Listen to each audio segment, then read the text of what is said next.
Crumlin as well, joining us for this session. I'm just wondering if you'd like to start with an opening statement. I'll start with you. Well, we understand this is the Queensland part of the coastal shipping, but it's an essential part, partly because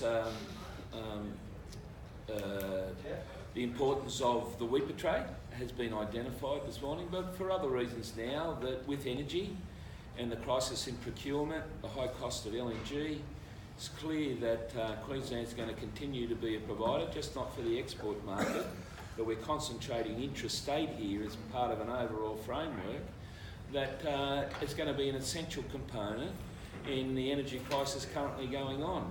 So all of those and other industries as they develop.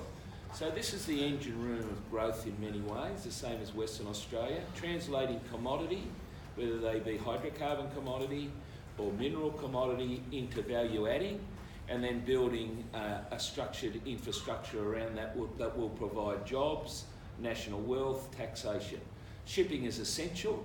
It's a part of the supply chain.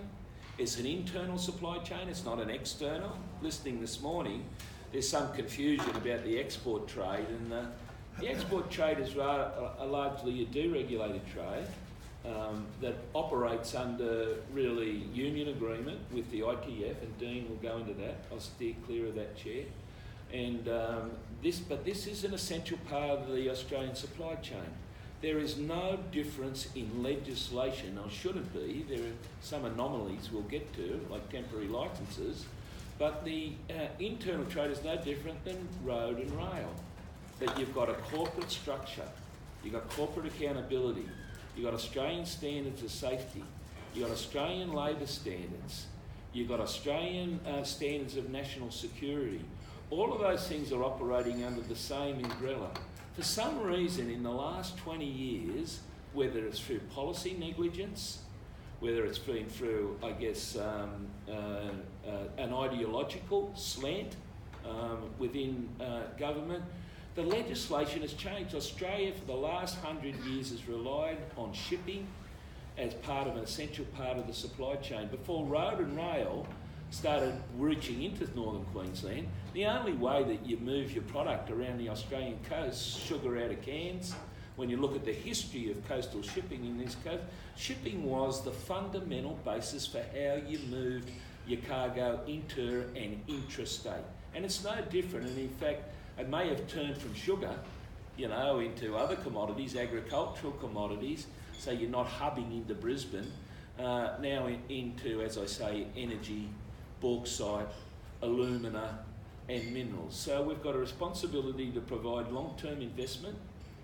that we operate under the same terms and conditions within the market so that there's no gouging, that there's an arrangement in this country so that there is a clear accountability at regulation that all competition can operate into. Just in summing up, Chair, the reality is here in Australia today that international shipping is being subsidised in a domestic supply chain, because they don't pay tax, because they're operating under third world conditions of employment, because they're operating on non-Australian standards of safety, because they don't meet our high standards of national security and background checking.